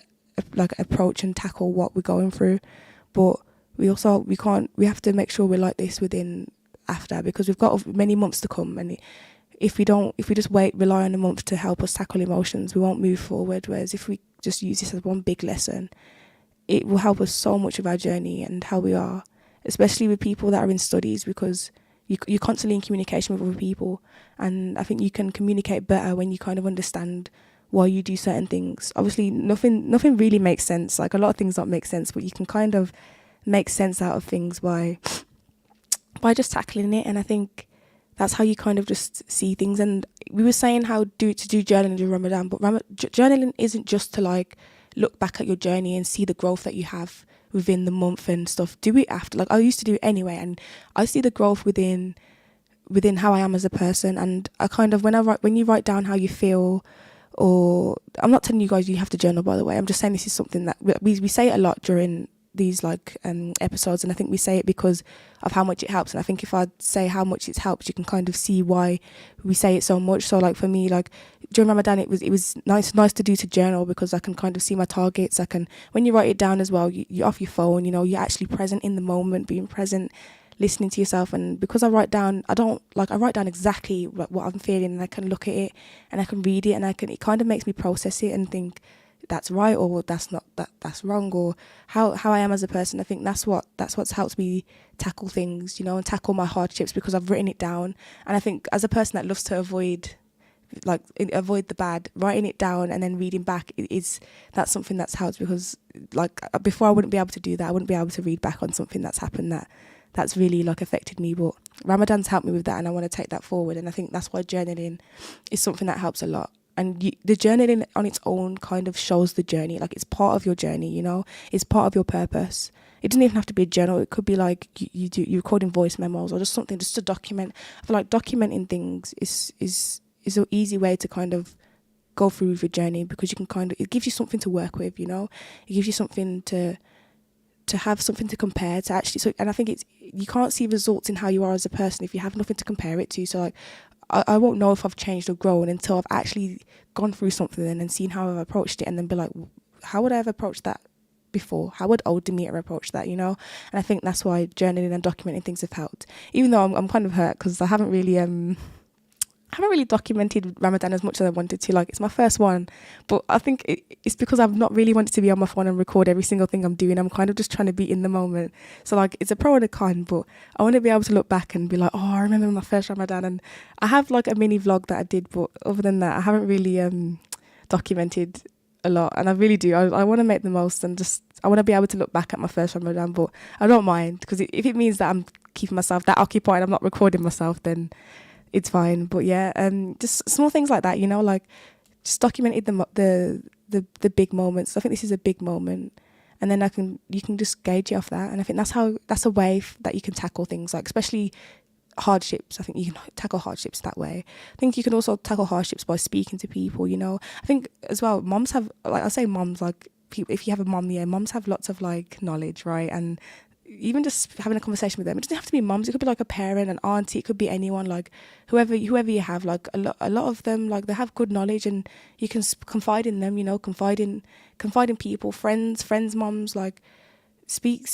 parents even. I keep saying moms because my mum, she helps me with everything, but it could be anyone. It doesn't have to be a mum. It could be a cousin. It could be an aunt. It could be an uncle, like, you know. And I think that kind of helps you tackle things as well, especially when you're kind of in a spiral because you don't know what to do. Like mentally, you're just stuck, you know, like you're stuck. Especially during Ramadan, you don't want to go through mental struggles during Ramadan, but it's inevitable, you know. Especially if you're not really okay, you know, if you actually have like struggles, mental health struggles, you can't expect it to go away during Ramadan. And I think that's what I expected. I expected all my mental struggles to go, and at first it did. Like my mind was at ease, man, guys. I was like, it just felt smooth. It felt free. Like I felt light. And then you go and you further on down the line, and you kind of start to feel the same, and you're like, what is going on? And that, tackling that was just, I think it is still now a big struggle for me, but it's also something that I kind of know how to turn to. And I think that's how, if anybody's struggling, even after Ramadan or struggling in general, like try and find a way to tackle it. Don't just sit in it, because I used to sit in it as well. I'm the type of person that would just sit in my struggles, but I think you kind of just have to tackle it and understand your intention, and that I think the intention kind of gets you out of it a little bit. Because I know some people are really struggling during this month, and I think they kind of inspire me, because it's like that you're still pushing. Like even though you've probably gone through struggles, you're still pushing, and you're a big inspiration to a lot of people. Even like, and some people suffer in silence. Even the people that suffer in silence, like they are heard and they are seen. You know, like no one actually knows what people go through, and I think that's again with people on their own journeys. Like I might see someone that's on Dean, and that's like the best person in the world. Like, oh my gosh, like I'm trying to be like them, but behind closed doors, they're literally struggling so much, and it's like. That's why I feel like I have to be on my own journey within not watching others, you know, and I think judging people a lot as well, that has a big impact on your journey, because you can't judge. Like I think, especially in a society, and by society I mean like this generation, being a Gen Z, like everyone judges everyone, and I think it's such a bad trait, and I think that kind of has an impact as well mentally. Like when you judge other people, it kind of, those emotions and those feelings, that despite, and it reflects on you. And then I feel like it goes deep down into deeper insecurities, and that's why I say going into the root of why you feel certain ways. And I think that's the root is what can help you move forward within life. Because if you still have like those emotions and those feelings as you're moving forward, you're gonna have that towards other people. And then you're not really going to come off, like, you don't want to come off across as someone that you're not, but obviously your intention is not to come off as a bad person. And but then I also think that if you set your intention if you focus so much on being a good person, you end up not being yourself. And I think that's something that, someone I used to be a really bad people pleaser, that's something that doesn't really help with my journey either, trying to please others. It's my own journey, it's my own purpose, and I'm trying to provide people with someone else that I'm not to please them. And that I kind of had to, that this actually happened before Ramadan. Like I found this before Ramadan, but I've kind of like, as I'm trying to figure out who I am as a person, figure out why I do things, and figure out what I'm doing and how it's like benefiting me. Like, is it beneficial for me? This is like, that's what you kind of see, am I doing too much to provide for other people, or am I actually putting myself on a pedestal? Like after God, it's yourself, you know. Well, no, obviously family and stuff, but I mean like mentally, that you provide, like you think for yourself, with God, like yourself, and then obviously you have your family that you have to think about. I don't mean like just block off your family. I'm not saying to be selfish, but you also have to put you first as well sometimes. And I think you can't go on a journey when you're kind of worrying about other people. And I think that's a big way to tackle how you feel and how hardships are, especially for example, like for someone that really wants to like help their family and impress their family. Or like make sure, because you want to be the best person you possibly can, you know. And I think you can't really become the best person you possibly can if you're trying to be someone for other people. You kind of, like, it doesn't have to be friends. It generally could be your family. Like, I feel like, especially for me, I want my family to view me as oh, she's so good, like she does this, she does that. But you know, like if I do that, then I'm not gonna actually be myself. Like I have to go through my struggles. I have to go down my own journey, and it could be a wrong journey, but bring me back to the right. And I have to make sure I'm prepared for that. I have to make sure that my family is prepared for that. You know, like that it's not going to be easy just because like life's good. Like it's not going to be easy, and I think that's it's a big thing to tackle, especially with a hardship. I think that's what has a big implement on how you are, because I keep saying like not trying to people please others, as in like friendships, because that's something that I feel like that's what I was like. But you can also be trying to please your parents too much. Obviously you want to be the best to your parents, you want to be respectful and stuff, but they also have to remember there's like boundaries. And I think that's like there's a boundary with life, with other people, the way, you know. And I think if you have that, then you kind of focusing on you, and you're not really focusing on how to be someone that you're not. And I think that's where you lose your journey and your purpose. That's where you kind of lose everything. You go into a spiral because you're thinking of how you would act if you were someone else, or how you would act for someone else to portray you, instead of thinking of how would I actually do this, you know. I think that's a big way on finding your journey and how to tackle the hardships. Try and figure out how you actually do it. And I think you might not actually know, because for so long all you've been doing is doing things like not your way. You've been doing things for other people or doing things differently. But I think when you actually understand why you do things and why you're doing it and how it's affecting you, how it affects others, because obviously you always have to think about how things affect others as well, but how it's affecting you, I think that's how you kind of move forward, and you kind of get out of this like loop of like, I don't know, this loop of just being sad and just wanting to be something that you're not. And I think that's why with purpose, it's like making sure you're finding something you actually want to do, go down the path you actually want to go down, not just doing something because other people, like just doing something because people think I'm smart if I do this. It doesn't matter what people think. Everyone's going to think something. Like people might think you're smart for doing anything, you know. You might have a different hobby and people might think you're smart for that, but don't think you have to just put yourself under a label. I think we always categorize ourselves and put ourselves under certain labels, but we don't need to. Like just tackle like find, obviously our hobbies do that, but you're more than just, oh, I enjoy doing this, or that's my job. Like there's more to you than just doing that, you know. Like there's more to you than who you are as a person. Like it's just how you approach things. But I think it is very hard, and I think making the most out of Ramadan is hard to do when you are struggling. But it's just using it to an advantage of figuring out why, you know.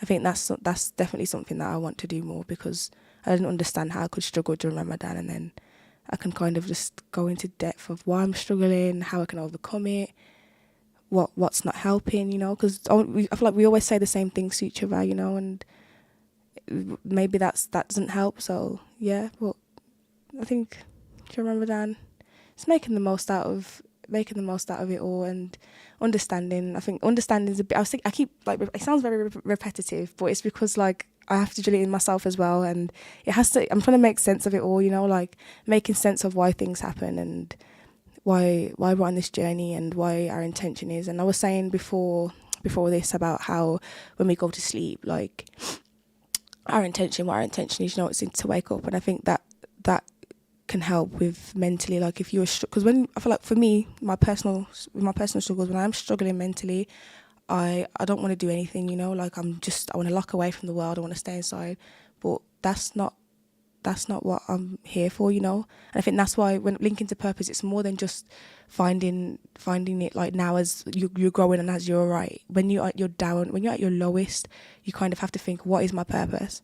And I'm where I am now, would I want to be this person on my journey? Is this my purpose? Like is my journey ending here? Is this what I'm doing? Like I could be at my lowest of lows, but I don't want my journey to end. I don't want it to go now. So I just have to like figure it out. I have to figure out a way to make the most of it, even if I don't want to go outside, forcing myself to go outside or forcing myself to tackle things. I think that will help, because I think for someone that just blocks off from the world, or like that kind of struggles with mental health, like it's hard, but I'm kind of just making the most. I'm trying to figure out I'm trying to figure out what I would do during Ramadan, you know, like when we all put it, like, no, during Ramadan I want to do this, I want to become the best person. And I'm trying to implement that, and then I'm trying to figure out a way, how do I implement that outside of Ramadan? But then I'm just thinking, also be present, you know. And if you are someone that also struggles from like just blocking, like when you're sad, just blocking out from the world, remember there's more to it, you know.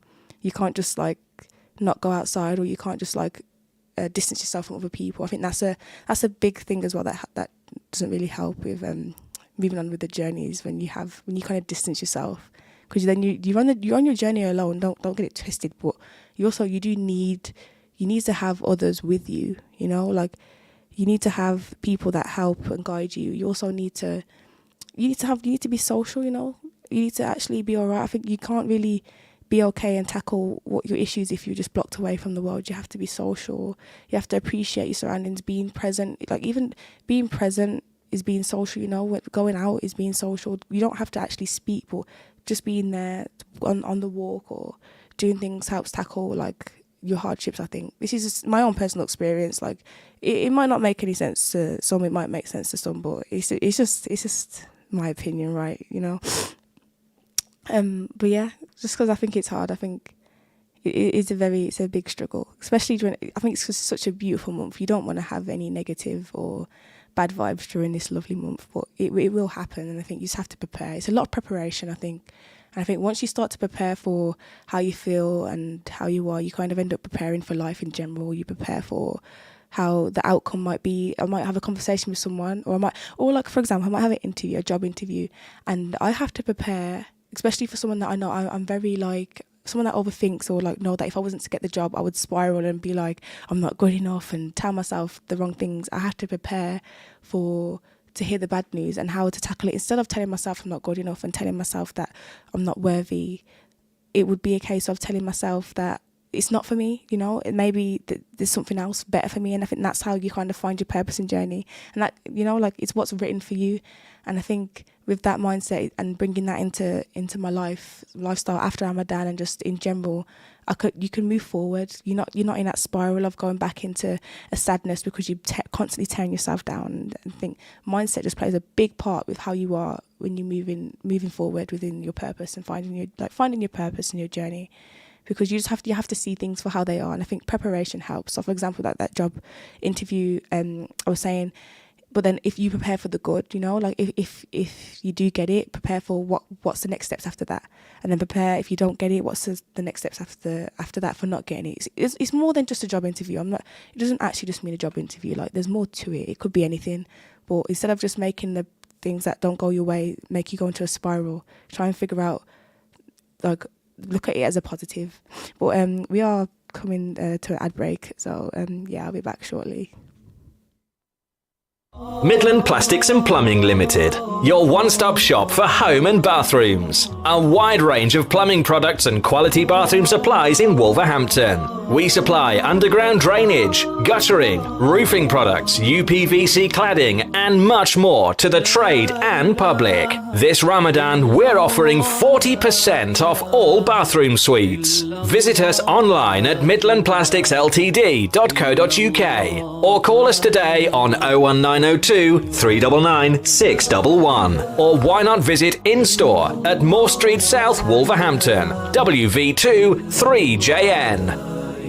Security Guards UK are a national security services provider specialising in manned guarding for over 20 years. If you, your friends or family around the UK have an SIA licence and would like a flexible, full-time or part-time security position, simply go online and fill out an application form at www.securityguardsuk.com and send your CV to jobs@securityguardsuk.com or call us on 0800 028 1513. Don't delay, apply today for a more secure future with Security Guards UK, the experts in security. Ready for a new career? Ready to be an engineer? Get ready, get set, get training. Become a qualified domestic gas or electrical engineer with the potential to earn up to 45k by enrolling onto one of our bespoke, accredited, industry-recognised training courses at our purpose-built training centre in Wolverhampton. For more information, visit our website gettraining.com or contact us on 01902 583 941. We've all spent a lot of time at home lately, and it's time to notice those carpets really need replacing. Let's be honest, we don't want to go from shop to shop, do we?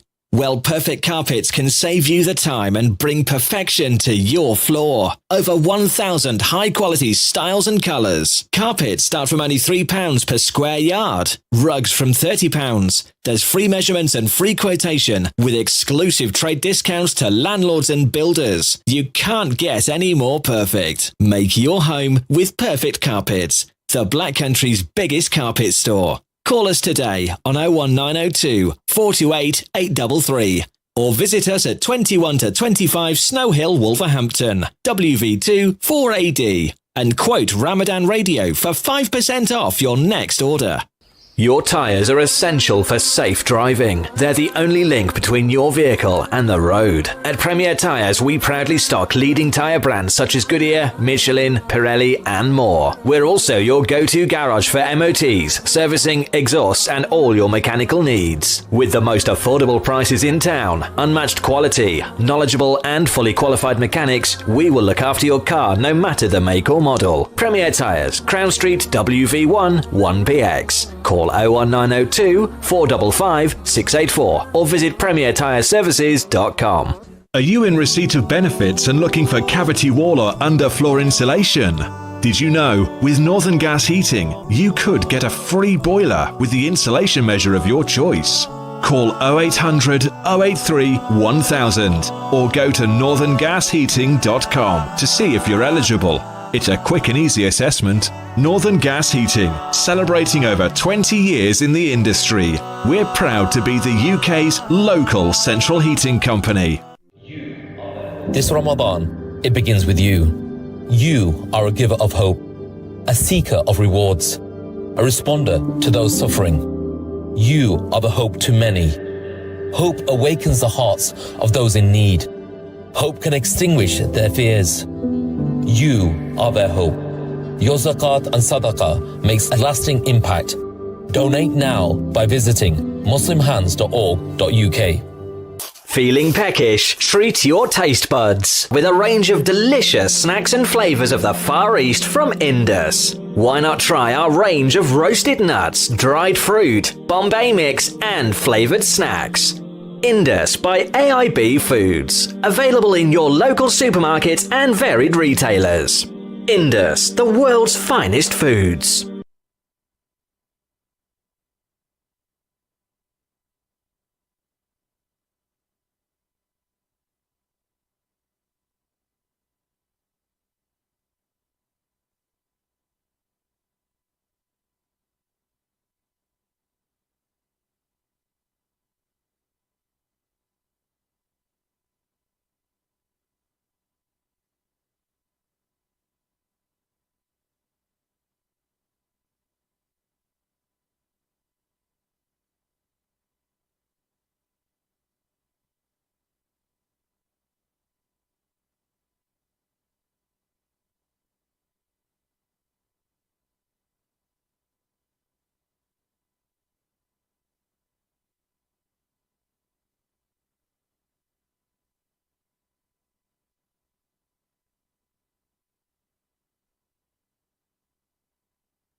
When you need to send money abroad, AK Money can transfer funds quickly and securely to Pakistan, India, Bangladesh, to anywhere in the world. Whether you're sending... When you need to send money abroad, AK Money can transfer funds quickly and securely to Pakistan, India, Bangladesh, to anywhere in the world. Whether you're sending to family, for business, or for charity during this holy month of Ramadan, download the AK Money app and transfer from the palm of your hand whilst enjoying competitive rates, zero fees, and an outstanding service. To chat with our support team in English, Urdu, or Punjabi, call 02031 When you need to send money abroad, AK Money can transfer funds quickly and securely to Pakistan, India, Bangladesh, to anywhere in the world. Whether you're sending to family, for business, or for charity during this holy month of Ramadan, download the AK Money app and transfer from the palm of your hand, whilst enjoying competitive rates, zero fees, and an outstanding service. To chat with our support team in English, Urdu, or Punjabi, call 02031 502253 or click on akmoney.co.uk. Visit the new AK Windows head office showroom. It's where you can view their quality and affordable double-glazed windows, doors, roof lanterns and composite and bifolding doors in all colours, finishes and styles. Also for door lock and glass repairs too. For both trade and DIY, AK Windows have over 30 years experience in manufacturing and installing. So to arrange your free quotation, call 01902 421 500, click on akwindows.co.uk or visit at Eric Economic House, Salisbury Street, Wolverhampton, WV3 0BG. The death of a loved one is a very emotional and challenging time for the family members of the deceased. Al Mu'min Funeral Services have been supporting families across the UK since 2005. Their professional, experienced and quality service ensures the whole process from release from hospital to burial is taken care of respectfully and efficiently. They also specialise in worldwide repatriations, assisting to take loved ones to Pakistan, India, Bangladesh, Iraq or anywhere worldwide. almu'minfunerals.co.uk, your trusted funeral service. Eurofit Auto Centres, the West Midlands.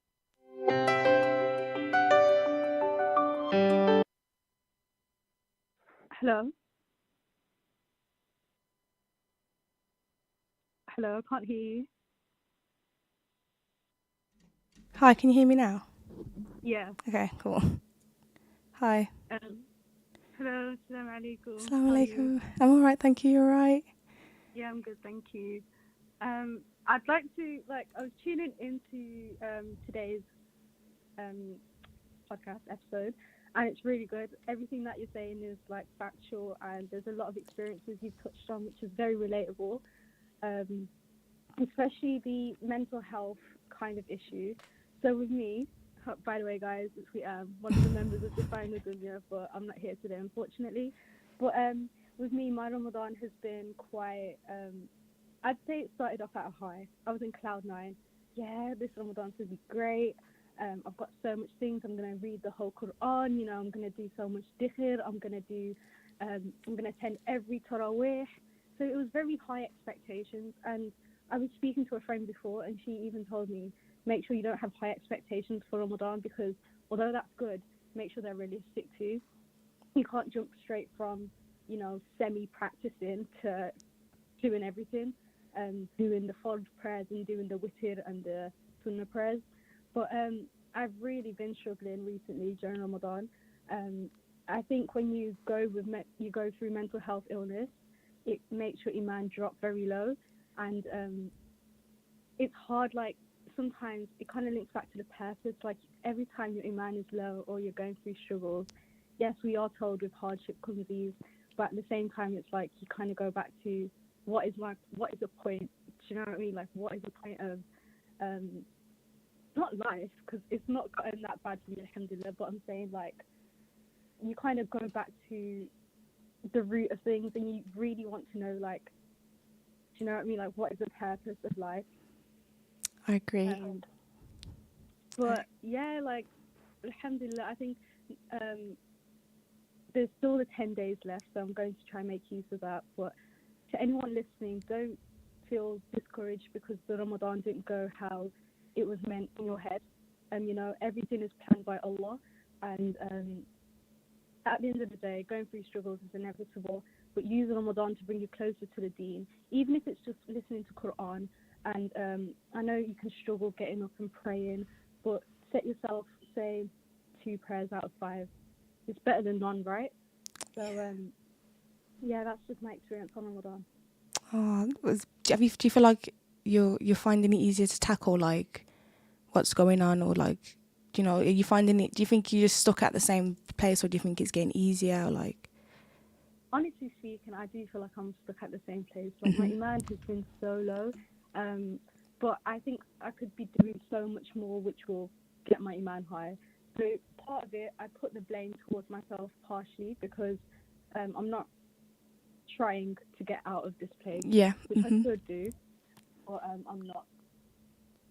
Okay. I understand you a lot. Do you want to stay on, or do you want me to evaluate and just? No, it's fine. You can finish your please. Okay. But yeah. Thanks for Thank calling you in. for allowing me. Bye-bye. It's alright. Bye. So yeah, I feel like that's kind of like that's kind of what I was trying to like imply with like mental health and stuff. Like it is very hard, and I think it's a journey. And I think, again, like she said, at least 2 prayers is better than none, right? And I think no one really understands how hard it is to actually to tackle things. So like I was saying about judging people, you can't really judge people for what they do during Ramadan because it's so hard. And I hope that it becomes easier for her. But I think like she said, I'm a similar type of person where it comes to when I am going through hardships or I am struggling mentally. I stay in it. I don't actually want to overcome it. I don't want to like I do want to change, but I also there's no point. I don't remember my purpose. I don't remember why I'm doing things. I don't want to go on my journey anymore. I don't remember. And I think that's why I think that's a deep thing that she's saying. Like, you know, I think it's hard. And I have so much to say about it. So it's just I'm trying to process the conversation, because when she was speaking, I had so much to think about. But no, I hope it gets easier. And I think it is hard. It's hard to remember. But like she said, I think that's something that I want to implement, and I think you should all implement before next Ramadan. Set realistic targets. Don't set targets like it's going to be smooth sailing, because it's so hard. Like, it's not going to be smooth sailing. Nothing's ever smooth sailing, really. So I actually don't know why we always assume Ramadan will be, because nothing is. Like, everything has its ups and downs, but it's a blessing. And I think, like she said, she'll make the most of the 10 days, but I think this is still a blessing as well. Like, obviously, it's not nice that whatever she's going through, but it's a blessing. She can learn from it. She can, obviously, she says she's not really trying to tackle it at the moment, but she will, you know. She's not purposely just sitting there thinking, I just want to stay like this forever, because no one does. But I think it's something that you can kind of figure out. You know, like she understands where, like when she's speaking, she understands what's wrong and what she wants to change. And I think that's the best way to go with moving on in the future.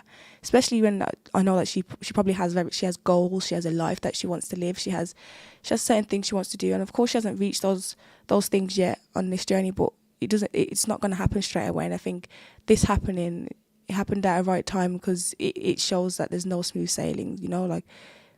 You will have your ups and downs, and be realistic, man. Like, you have to be realistic during Ramadan. It's going to be hard. But anybody that's struggling during Ramadan mental health wise, like, you guys are so strong, man. Like, really, to even try, like, you're trying, obviously, you know, like you are. And even, like, you know, like, if let's say you're not praying and you feel that sadness and that, just even that alone, like, you know, it's your own, man. Just try and figure out a way to strengthen it. And the things you might do might not even help at all with how you end up feeling or how you end up changing, or it might not help mentally, but at least it's providing you the chance to even try or like do something. It's better to try than not do anything at all. So, you know, like, although she's saying that she's stuck at the moment, she's still trying, you know, like you're still fasting. You're still, obviously, there's not really a point fasting if you're not praying. But I'm not the one to tell you that. I can't say that. That's an opinion for me. But I'm not the one that can say that to you. If you want to fast and you're not praying, that's between you and God. You know, like, I can advise people and help, but I can't really tell you how you should go and approach Ramadan. So the fact that, you know, you're struggling and you're willing to speak about it and stuff, but I think we say make the most of it, but it's also making the most out of you mentally, because you might be able to do Ramadan and it might be fine, but what happens after, you know? If you mentally can't even handle it anymore and you explode, what's the point? Like, you're supposed to find yourself and become better, and you won't be able to find your purpose and go on a journey if you're literally struggling and you can't move forward. So I think having this barrier and this block helps a lot. It helps you approach things in a different way. And I think mental health during Ramadan is a topic that should be spoken upon. And I think it is very hard, especially during a month where everyone's probably again, like when I was saying about like watching other people, especially for me, like watching other people and like just comparing. It might seem like everything's smooth sailing and good, because if I did not know Wiam properly and I saw her in real life, I'd think Ramadan's going perfectly fine for her. And then, you know, you actually get to know that it's a struggle, you know, it's hard. But it's gonna be a struggle, and it will be a big lesson. I think once Ramadan's over, she'll probably have a better understanding on how to tackle her mental health in the future. And even that's, for me, it's a lesson for me as well, because we all struggle, you know, we all go through our struggles and our hardships, and it's just listening. You got to listen to yourself as well, you know. Your body knows everything. So like, obviously your mind can like tell you things that aren't really realistic, but your body knows. And I think that for me, like, for example, if I wasn't to pray, the yearning to pray would take over, you know. And I think just listen to that, like, even just get up, you know, try and force yourself to. It's hard. It's very hard, because it's hard to pray when you're not even in the right mindset to pray, and you don't want to be praying and you're not even thinking about what you're doing, the intention, you know. So maybe setting more intentions before you start going to the big steps and making a big leap would help a lot. And it's taking baby steps. So I think Ramadan was like a big leap. Like, maybe more preparation before Ramadan can help a lot mentally, because you kind of just you go from living one life and doing lots of different things, and then you end up jumping to Ramadan and you're just changing overnight. And then with that all to process and then maintaining it, that's really hard. When maintaining the things that you're doing during this month, that you could be doing something. So yesterday, like the beginning, just before Ramadan, you're doing something, and then that's something you was doing for a long, long time, and then Ramadan comes, and then overnight you stop doing it, and then for a couple of days it's fine. I can last a couple of days without doing it, like, and then it gets to a point where it's not withdrawal. Like, why withdrawal? It could be for anything. Like, you know, it could be, I don't know, for example, withdrawal from music or something. Like, I'm not trying to say withdrawal from like whatever. It could be anything, and it's like maintaining that. And that is so hard, and I think that's where a lot of mental struggles come from, when it's it's a holy month, it's Ramadan, and I'm yearning for something that isn't right, or I'm not doing what I wanted to actually do. And I think that's hard as well, when you setting targets and you know you actually can't reach them. I think that hurts mentally, because you've put so much effort and so much thought into it, and you can't even do the simplest thing. But it's not simple, it's hard, you know, and it's hard. But maintenance, I think, is a big thing to do, and I think it's a lesson. So hopefully we can look back from this Ramadan and look at how we can implement it to our life in general and to next Ramadan, and how to prepare. But we can't change, and I think it is very hard. I think that's one thing I thought as well. I thought during Ramadan, a lot of the habits that I had and a lot of the things that I did, I would never turn back to do again. But there's going to be a lot of things that I probably end up doing again, and it's like, oh, I went the whole of Ramadan not doing it, but I can't. Why am I turning back? And I think that's something that mentally is like, that has an impact on you. But you just kind of got to approach it, and you've got to try and find a way to tackle it and handle it. But I do think if you are struggling mentally during Ramadan, do reach out to people. Do try and find help, and you know, like, just make the most of it. It's so hard. It's going to be hard. And I think you don't want to look back and think, how did I spend my Ramadan? I was sad. I didn't try anything at all. I didn't try. So I was just trying. And that's how you move forward in life, within your journey, within your purpose. Is trying, moving forward. You might get knocked back down 10 times, you know what I mean? But as long as you keep moving forward and trying, and you kind of can find your purpose, you can just move forward. But it's very hard. And I think mentally during Ramadan, it's even harder, especially when, as well, I feel like, for me, I don't know why I do this, but I feel like I'm a burden to people, you know. And I feel like if I'm speaking out and reaching out to you, it's a beautiful month. I want you to spend, like, for like my friends, like, they started like learning about Islam again properly, those born Muslims. So it's like, it's not a first Ramadan for them, but it's a first Ramadan where they kind of understand it and they understand what they're doing. And I'm thinking, if I'm coming to you with my hardships and my sadness and just bringing you down, you're just thinking, this is my first Ramadan and I'm having to sit here and listen to you. But you know, you got to get out the mindset of that, and the people that you surround yourself with. We always say this as well in these episodes. We always speak about the people you surround yourself with, because it helps a lot. If I'm surrounded with people that are willing to listen to me, and they don't see me as a burden, which they don't. It's just, it's a mind thing, which is something that I'll tackle. But it's something that I've understood about myself. You know, I could be stuck and struggling, thinking, why can't I speak to my friends? But I understand that. But I think you got to remember that there's people there for you. And I think they can help a lot, because they can show you how they're doing their Ramadan, or how they're going through things. Like I did say that we are all on our own journey, and no one is really going through the same things, but there's similar things, or there's similar ways, or they can show you a way that they would approach it, and you could try it out. And there's stuff like that to do, you know, like if you're really, really struggling, there is people that you can turn to. There's people you can pray, you know. obviously it's hard when you can't even get up to pray because you mentally just stuck. But even making a simplest dua, or like just you can literally speak. You just can speak it out, and he's listening. You know, so just small things like that. But I think it is very hard, and I think I just hands out to all people that are just going through Ramadan right now and they're struggling mentally but still pushing, because you're still getting up. You know, you're still doing what you need to do during this month. It might not be the best, but I think that's again with comparison. Don't compare to others, because it's you. It's your own journey. It's your own thing. You might be doing way better than how you was doing before. You might. This is again. It's also look back at it. You might make it. Hopefully, we make it to next Ramadan, and you make it, and you're doing 10 times better. Or you could be exactly in the same spot, and you can't. I think we always got back mentally because we just assume that we have to just change and become the best, but you could be in the same spot and doing it over and over again, and it just takes that could be all you need to learn. This could be a big lesson, and you could be here now, this could be your lesson, and you might not have learned it, or you might have learned from it, and then it happens again. And I think that's a big part of finding your purpose in your journey, is just trying to figure out what, everything's a lesson, but like finding what it is. What's it trying to teach me? Is it trying to show me how to make the most out of my sadness, how to figure out the root why I'm like this, or what I need to become better, what help I need to seek, because I think as well it's hard when you're alone. For me, if I was going through mental struggles and stuff, and I'm not home alone, but like no one else prays with me, like I don't have family members at home with me that are Muslim. I haven't really got people to see, like, to push me, like, oh come on man, get up, like let's pray together. So I think that's very hard when you don't always have someone there to, like, obviously you can't really rely on a lot of people, but it's nice to be surrounded, because when you're surrounded by it, you kind of forced to get up and like, come on, let's tackle it, and let's go to this approach. But then I think maybe that's just something that I can figure out, and maybe reach out to people and say, oh, I'm struggling right now to really pray. Can you help me? Can you,